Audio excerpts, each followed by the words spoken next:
आज हम एक ऐसे विषय की गहराई में उतर रहे हैं जो सदियों से कहानियों, विश्वास और विज्ञान के बीच फंसा हुआ है। पुनर्जन्म। अक्सर ये किस्से कहानियों तक ही रह जाते हैं, लेकिन आज हमारे पास जो स्रोत हैं वो हमें उत्तर प्रदेश के एक छोटे से गांव की एक ऐसी सच्ची घटना के बारे में बताते हैं जी। जो इतनी हैरान करने वाली थी कि इसकी जांच करने के लिए अमेरिका की एक जानी मानी यूनिवर्सिटी के वैज्ञानिक भी भारत आए। बिल्कुल। हमारे स्रोत हमें 1980 के दशक में ले जाते हैं, जहां दो अलग अलग महिलाएं थीं, सुमित्रा और शिवा। सुमित्रा और शिवा। हाँ, दोनों की जिंदगियां बिल्कुल अलग थीं, लेकिन एक दिन वो एक ऐसे नाटकीय ढंग से आपस में जुड़ी कि विज्ञान भी हैरान रह गया।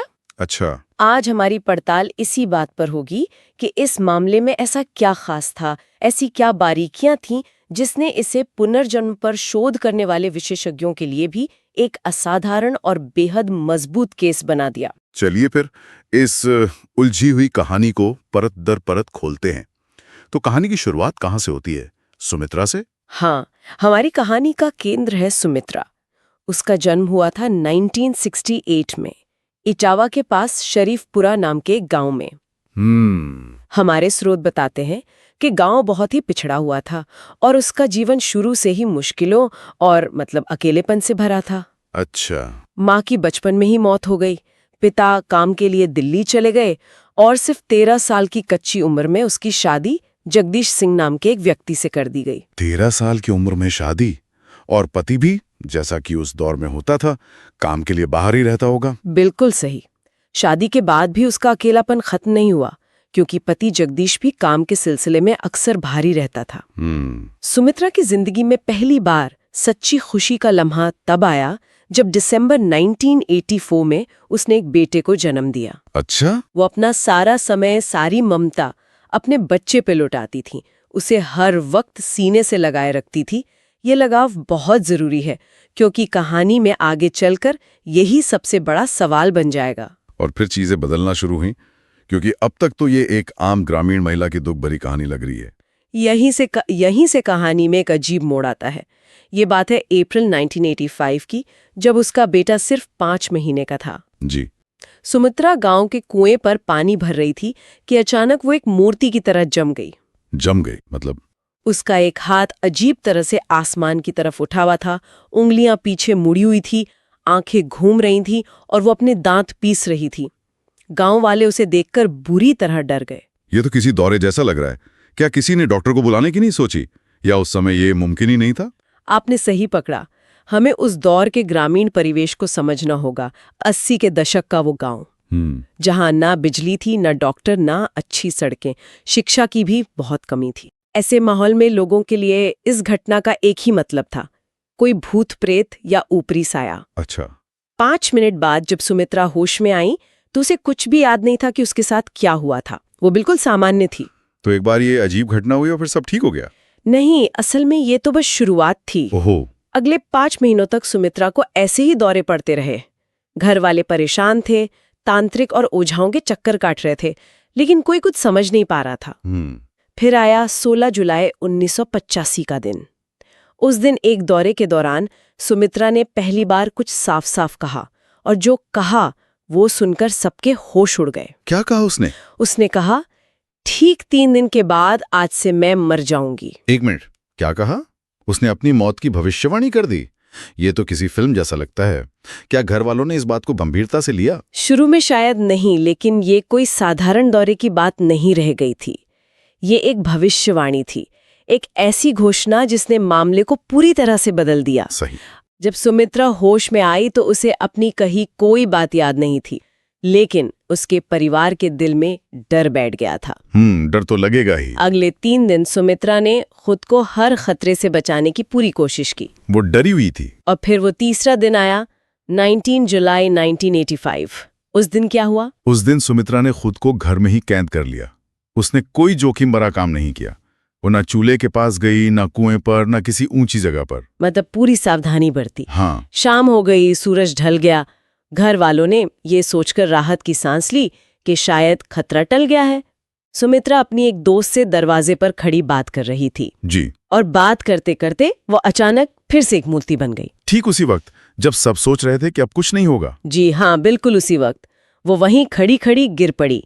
गांव के वैद्य को बुलाया गया, उसने नब्ज जांची, सांस देखी और फिर घोषित कर दिया कि सुमित्रा की मौत हो चुकी है। तो भविष्यवाणी सच हो गई। सच हो गई। ये तो अविश्वसनीय है। पूरे गांव में तो दहशत फैल गई होगी। एक जवान औरत जिसने 3 दिन पहले अपनी मौत का दिन बताया था, वो ठीक उसी दिन मर गई। इसके आगे क्या हुआ? पूरे गांव में मातम और डर का माहौल था। सुमित्रा के अंतिम संस्कार की तैयारियां शुरू हो गईं। हिंदू रीति रिवाज के अनुसार कुछ महिलाएं उसके मृत शरीर को नहलाकर श्रृंगार कर रही थीं। मौत हुए लगभग 45 मिनट बीत चुके थे। तभी अचानक उस कमरे से एक महिला की जोरदार चीख सुनाई दी। चीख? क्यों? जो हुआ वो किसी चमत्कार से कम नहीं था। एक के बाद एक महिलाएं चीखती हुई कमरे से बाहर भागीं। अच्छा?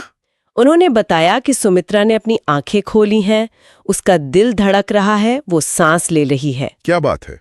वैद्य को फिर से बुलाया गया और उसने कांपते हाथों से जांच करके पुष्टि की कि सुमित्रा जिंदा है। मतलब वो 45 मिनट के लिए मर चुकी थी और फिर वापस आ गई। ये तो कहानी का सबसे बड़ा मोड़ होना चाहिए। ये एक बहुत बड़ा मोड़ था, लेकिन कहानी का सबसे बड़ा और चौंकाने वाला मोड़ तो अभी आना बाकी था। इसके बाद भी कुछ हुआ? हाँ, जब सुमित्रा पूरी तरह होश में आई तो वो कमरे में मौजूद किसी भी इंसान को पहचान नहीं रही थी। न अपने पति जगदीश को, न अपनी सास को। अच्छा। और न ही अपने उस 5 महीने के बेटे को जिसे वो अपनी जान से ज्यादा चाहती थी। अपने बेटे को भी नहीं? ये कैसे हो सकता है? यही तो सबसे अजीब बात थी। जब उसके पति जगदीश ने उसे छूने की कोशिश की तो उसने उसे धक्का दे दिया और कहा, आप कौन है? मैं आपको नहीं जानती। आप एक पराई स्त्री को इस तरह नहीं छू सकते। वो पूरी तरह से एक अलग इंसान बन चुकी थी। बिल्कुल। ये तो बहुत ही अजीब स्थिति है। मतलब वो जिंदा तो थी, लेकिन वो सुमित्रा नहीं थी। ये सब कब तक चला? यह स्थिति अगले 3 महीने तक बनी रही। वो अपने उस बेटे को भी नहीं पहचान रही थी, जिसे वो एक पल के लिए भी खुद से दूर नहीं करती थी। इसी दौरान उसने एक और हैरान करने वाला काम करना शुरू किया। वो पत्र लिखती थी। 1 मिनट, वो मजीना जो ज्यादा पढ़ी लिखी नहीं थी, अचानक से चिट्ठियां लिखने लगी। क्या यह संभव है कि उसने ये सब कहीं से सीखा हो या? यही सवाल घर वालों के मन में भी था। उनके मुताबिक सुमित्रा सिर्फ अपना नाम लिखना जानती थी, लेकिन अब वो साफ सुथरी भाषा में लंबे लंबे पत्र लिख रही थी। अच्छा। वो ये पत्र अपने पति जगदीश को पोस्ट करने के लिए देती थी। किसी को समझ नहीं आ रहा था कि वो किसे और क्या लिख रही है, लेकिन यही पत्र वो सुराग थे जो इस पूरी पहेली को सुलझाने वाले थे। तो इन रहस्यमयी चिट्ठियों का कोई नतीजा निकला? ये किसी तक पहुंची? हाँ बिल्कुल। 20 अक्टूबर 1985 को एक अजनबी व्यक्ति शरीफपुरा गांव में जगदीश का घर ढूंढता हुआ पहुंचा। कौन था वो? उनका नाम था रामसिया त्रिपाठी। वो 80 किलोमीटर दूर डिबियापुर गांव से आए थे और एक कॉलेज में लेक्चरर थे। जी। उन्होंने बताया कि उन्हें पिछले 3 महीने से किसी महिला के पत्र मिल रहे हैं, जिसमें वो खुद को उनकी बेटी बताती है। और घर के अंदर बैठी सुमित्रा का क्या रिएक्शन था? जैसे ही घर के अंदर बैठी सुमित्रा ने उनका नाम सुना, वो दौड़ती हुई बाहर आई, उनके गले लग गई और फूट फूट के रोते हुए बोली, पापा। पापा? हाँ, सब हैरान थे। उस महिला ने कहा, मैं सुमित्रा नहीं हूँ, मैं आपकी बेटी शिवा हूँ। तो ये थी वो पहचान जिसके बारे में वो चिट्ठियों में लिख रही थी। हाँ। लेकिन उस व्यक्ति ने, रामसिया त्रिपाठी ने क्या फौरन यकीन कर लिया? नहीं, वो एक पढ़े लिखे इंसान थे। उन्होंने उसे परखने का फैसला किया। वो अपने साथ अपनी बेटी शिवा की शादी का एक फोटो एल्बम लाए थे। अच्छा, सबूत के तौर पर? जी। उन्होंने वो एल्बम उसके सामने रख दिया। सुमित्रा, जो खुद को शिवा बता रही थी, ने एल्बम में मौजूद हर एक व्यक्ति को सही सही पहचान लिया। हर एक को? हाँ, अपने माता पिता, भाई, अपना पति छेदीलाल और तो और अपने दोनों बेटों रिंकू और टिंकू को भी। ये तो बहुत बड़ा सबूत था। 80 किलोमीटर दूर रहने वाले एक पूरे परिवार को पहचान लेना, जिससे वो कभी मिली भी नहीं, ये लगभग नामुमकिन है। और फिर आया सबसे चौंकाने वाला पल। वो क्या था? जब एल्बम में एक महिला की तस्वीर आई तो वो एकदम चुप हो गई। उसका चेहरा डर से सफेद पड़ गया। रामसिया त्रिपाठी ने पूछा कि ये कौन है? उसने कांपती हुई आवाज में कहा, ये मेरी ननद है और इसी ने 19 जुलाई 1985 को मेरे सिर पर पत्थर मारकर मेरा कत्ल किया था। क्या? उसने अपनी मौत का दिन 19 जुलाई बताया? लेकिन सुमित्रा की मौत भी तो 19 जुलाई को ही हुई थी। ये कैसे हो सकता है? यहीं पर कहानी की दोनों कड़ियां जुड़ती हैं। ये सुनकर रामसिया त्रिपाठी फूट फूट कर रो पड़े और कहा कि बेटी, तुमने एक एक बात सच कही है। ओहो, अब उन्होंने शिवा की असल कहानी सबको सुनाई। शिवा एक पढ़ी लिखी ब्राह्मण लड़की थी जिसकी शादी एक ऐसे परिवार में हुई थी जहां उसकी शिक्षा और आधुनिक विचारों के कारण उसे बहुत परेशान किया जाता था। और उसकी मौत कैसे हुई थी? 18 जुलाई 1985। 18 जुलाई? जी, सुमित्रा की भविष्यवाणी के ठीक एक दिन पहले शिवा के ससुराल वालों ने उसके पिता को खबर दी कि शिवा ने रेलवे ट्रैक पर कूदकर आत्महत्या कर ली है। आत्महत्या? लेकिन शिवा तो कह रही है कि उसका कत्ल हुआ था। बिल्कुल। जब रामसिया त्रिपाठी वहां पहुंचे तो उन्होंने देखा कि शिवा के शरीर पर ट्रेन से कटने का कोई निशान नहीं था, बल्कि सिर के पीछे गहरी चोट का निशान था। अच्छा। और सबसे संदिग्ध बात ये थी कि ससुराल वालों ने उनके आने का इंतजार किए बिना ही जल्दबाजी में शिवा का अंतिम संस्कार कर दिया था। मतलब सबूत मिटा दिए गए थे। हाँ, केस चला, लेकिन सबूतों के अभाव में वे सब बरी हो गए थे। अब सब कुछ साफ हो रहा है।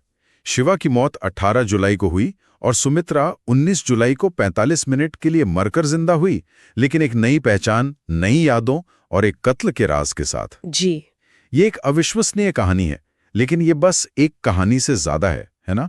क्या इसे साबित करने के लिए कोई ठोस सबूत थे? यही इस केस की सबसे मजबूत कड़ी है। ये सिर्फ एक परिवार का दावा नहीं था, इसमें कई ऐसे तथ्य थे जिन्होंने इसे गंभीर बना दिया। जैसे? पहला, सुमित्रा का अचानक पढ़ी लिखी भाषा में बात करना और पत्र लिखना, जबकि वो लगभग अनपढ़ थी। दूसरा, 80 किलोमीटर दूर के एक ऐसे परिवार के हर सदस्य और रिश्तेदार को पहचानना जिनसे वो कभी नहीं मिली थी। सही। और तीसरा और सबसे बड़ा सबूत, अपनी मौत का वो कारण बताना, यानी कत्ल, जिसकी जानकारी सिर्फ और सिर्फ शिवा के पिता को थी, और वो भी शक के आधार पर। ये कहानी जब अखबारों में छपी होगी तो इसने बहुत ध्यान खींचा होगा। बिल्कुल, इसने राष्ट्रीय और फिर अंतर्राष्ट्रीय स्तर पर ध्यान खींचा। और यहीं पर इस मामले में एंट्री होती है अमेरिका की वर्जीनिया यूनिवर्सिटी की। Virginia university? वो इस मामले में क्यों दिलचस्पी ले रहे थे? क्योंकि वर्जीनिया यूनिवर्सिटी में एक डिवीजन है, डिवीजन ऑफ परसेप्चुअल स्टडीज, जो दशकों से पुनर्जन्म जैसी घटनाओं पर वैज्ञानिक शोध कर रहा है। अच्छा। इसके संस्थापक डॉक्टर इयान स्टीवेंसन ने दुनिया भर से ऐसे हजारों मामलों का दस्तावेजीकरण किया था। जब उन्हें इस केस के बारे में पता चला तो विशेषज्ञों की एक टीम भारत आई। तो एक वैज्ञानिक जांच हुई। वे क्या जानना चाहते थे? क्या वो ये पता लगाना चाहते थे कि सुमित्रा झूठ बोल रही है? हाँ, उनका काम ही यही था कि कहानी के हर दावे को विज्ञान की कसौटी पर परखा जाए। उन्होंने सबसे पहले क्रिप्टोमनीशिया की संभावना को खारिज किया। क्रिप्टोमनीशिया? वो क्या होता है? क्रिप्टोमनीशिया का मतलब है भूली हुई यादों का अचानक सामने आना। मतलब, क्या ये हो सकता है कि सुमित्रा ने कभी शिवा की कहानी कहीं सुनी हो और वो उसके अचेतन मन में बैठ गई हो, और बीमारी के बाद वो यादें सतह पर आ गईं? बिल्कुल, लेकिन उन्होंने इसे खारिज कर दिया। कैसे? उन्होंने पाया कि शरीफपुरा और डिबियापुर के बीच 80 किलोमीटर की दूरी थी और दोनों परिवारों के बीच कोई दूर दूर तक का भी रिश्ता या संपर्क नहीं था। उस दौर में न टीवी थे, न फोन, न अखबार आसानी से उपलब्ध थे। सुमित्रा के लिए शिवा के बारे में जानना लगभग नामुमकिन था। और जांच में क्या-क्या किया गया? ये जांच सिर्फ बातचीत तक सीमित नहीं थी। हमारे स्रोत बताते हैं कि लिखावट का मिलान एक बहुत जरूरी कदम था। अच्छा, हैंडराइटिंग मैचिंग। जी, उन्होंने सुमित्रा की नई लिखावट के नमूने लिए और उनकी तुलना शिवा की पुरानी डायरियों और चिट्ठियों से की। दोनों में बहुत समानताएं पाई गईं। और दूसरा, उन्होंने टाइमलाइन एनालिसिस किया, ये पक्का करने के लिए कि शिवा की मौत और सुमित्रा के पुनर्जन्म के बीच का समय बिल्कुल सटीक बैठता हो। और सबसे जरूरी, उन्होंने सुमित्रा से शिवा की जिंदगी के ऐसे छोटे छोटे राज पूछे जो सिर्फ शिवा या उसके बहुत करीबी ही जान सकते थे, और उसने उन सभी के सही जवाब दिए। इन सब जांचों के बाद उनका निष्कर्ष क्या था? अपनी महीनों की जांच के बाद उन्होंने इसे पुनर्जन्म का एक वास्तविक और तथ्यों पर आधारित मामला घोषित किया। मतलब उन्होंने भी मान लिया? हाँ, स्रोत के अनुसार ये शायद दुनिया के उन चुनिंदा मामलों में से है जहां एक व्यक्ति के मृत्यु और दूसरे के शरीर में आत्मा के प्रवेश के बीच का समय इतना कम, सटीक और दस्तावेजों में दर्ज था। तो आखिर में सुमित्रा या शिवा का क्या हुआ? वो किसके साथ रही?